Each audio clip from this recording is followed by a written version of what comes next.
So I've heard that you love the world of fashion, but you also love the world of finance. And I think you're in the right place. Like, you are definitely in the right place. Girl, we live in there's a cost of living crisis. We live in a costly world.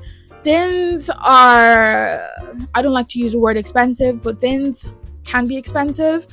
And that's why a lot of people may not realize, a lot of girls don't realize that they're frugally chic girlies, but they actually are. You are a frugally chic girl, okay? In case nobody told you, you are someone that loves fashion. You love the world of fashion. You love vibrant colors. You love frills. I can't even say it. You love nice shoes. You love the finer things in life, right? You want to look put together and look your best at all times. But at the same time, you want to be smart with your finances, right? You want to have savings in place, investments in place. You want to have an emergency fund, and you are in the right place. I have studied finance for 4 years at uni, and even as a finance girly, I was making financial mistakes. I had so much saved. Like, I've been in the place where I've had a nice chunk of an emergency fund saved, so much saved, almost ran out of my savings and had to save all over again. And it's so difficult when you have to save all over again. For example, if you lose a job and you have to now start using your emergency fund. But this has made me so much stronger, and I have so much passion now for finances as well as the world of fashion and beauty. And I just really think the frugally chic girl is who I am. I'm a girl that I have so much love for fashion. I've always loved fashion. I've always loved watching catwalks and watching people in the world of fashion that attend a lot of catwalk shows. And I've also loved women that are like on top of their game when it comes to finances. They have an emergency fund, they're into investments, they are very smart with their money, very calculated, in a good way, not in a bad way. They're into investments. They're into also making videos like this to encourage other women that they can enjoy the world of fashion. They can be frugally chic, enjoy the world of fashion, and at the same time be smart with your finances. So let's talk about what the frugally chic girl does to level up. So the frugally chic girl is into timeless pieces. Like, when I talk about timeless pieces, we're speaking about what Marilyn Monroe used to wear. Like, she can recreate a Marilyn Monroe outfit and make it look just as good as what Marilyn Monroe wore. And look at this image. This image is a great representation. Like, a lot of people genuinely think that they have to keep buying into trends in order to keep up with the world of fashion, but you genuinely don't have to. I feel like some of the people that I look up to, some of the people that stand out, are people that had their own style and made that work in, like, modern time. Like, you can make, let's say you're very into Audrey Hepburn or Marilyn Monroe, and you make their style work in 2025 or 2026, right? That is impressive. People are going to follow you. If you are buying into trends and copying what everyone else is wearing, you're just going to blend into the crowd. But when you're wearing something timeless, something elegant, something that stands out, people are going to follow you. People are going to want to copy you. You are, like, going this to be frilled shirt stood out to me so much. It definitely gives me Winx Club vibes. It gives me chic, a little bit of, like, it's very classy. And I bought it because it just stood out. The color, green and brown. Green is so nice on darker skin.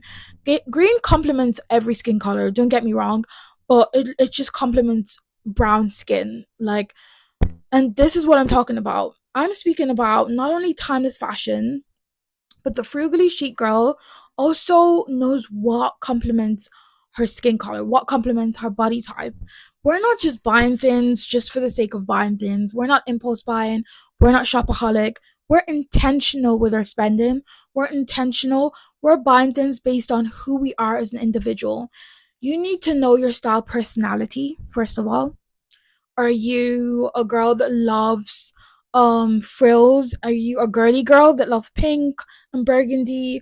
Or are you a bit more of a tomboy? Maybe you like trousers, you like the tomboyish look. You need to know what hairstyles you like. Can I just say, let's go to point two. Speaking of hairstyles, the frugal chic is not just about the clothes that we wear, the material, right? How it feels on our skin. The frugal chic girly is also about like knowing your style personality, knowing what colors suit your skin tone, and also knowing what hairstyle suits your face, right? Knowing what hairstyles you're going to rock with. And I always say experimental stage is needed, like even though experimental stage can be pricey, but you need to figure out how to experiment in a cost effective way. For example, there are apps now, there are AI apps where you just have to take a picture of yourself, right? And you can change your hair in that picture. Use AI to alter your hair. You can alter your hair to be more curly, wavy, blonde, black, brown, brunette, to see what color suits you, and maybe buy an affordable synthetic wig before, cutting your hair or changing your hairstyle, to see, oh, does a bob suit me? Does shorter hair suit me? Like, try to do things in the most inexpensive way. I would say use AI first, and then buy a cheap synthetic wig, to see what best suits you. Experiment with wigs, experiment with AI. Girl, we're not wasting money, okay? We're gonna do things in a cost effective way. I know of girls that like change their whole hair, cut their hair, and they regret it. And now you're spending tons of money on extensions. We are not doing that. We're not doing that in 2025, heading to 2026. No, girl. Frugally chic girl is educated, right? She is constantly reading books. The psychology of money. She's reading books about money, financial literacy, self love. The reason why you want to educate yourself when it comes to financial literacy, when it comes to money, is because when it comes to self love, right? It's because when you are educated and when you love yourself, okay, it's gonna be so much easier for you to make decisions when it comes to finances. A lot of the reasons why we spend so much money is because, let me just talk about myself, okay? The reason why I used to impulse buy and I was a shopaholic was because I felt empty inside. I felt like I was trying to fix myself. I felt like I wasn't enough. I wasn't good enough. I wasn't pretty enough, right? But when you begin to embark in your self love journey and you begin to love yourself and accept yourself more and more, you accept your nose the way it is. You accept your lips for the way it is, right? You accept your skin. Not saying that you don't try your best to be the best you can be, to level up your beauty, but you begin to accept yourself, and then you begin to spend less, right? Then you're able to think about your purchases and you're more mindful rather than just spending mindlessly. The last but not least is that we love celebrities. Like, I love me some Doja Cat. I love me Rihanna. And these women are fashion icons. But the frugally chic girl does not copy other women. She has her own style. Copying is so expensive, guys. And I'm going to end there. I'm going to have a part two because I'm enjoying this. And I will see you in my next video.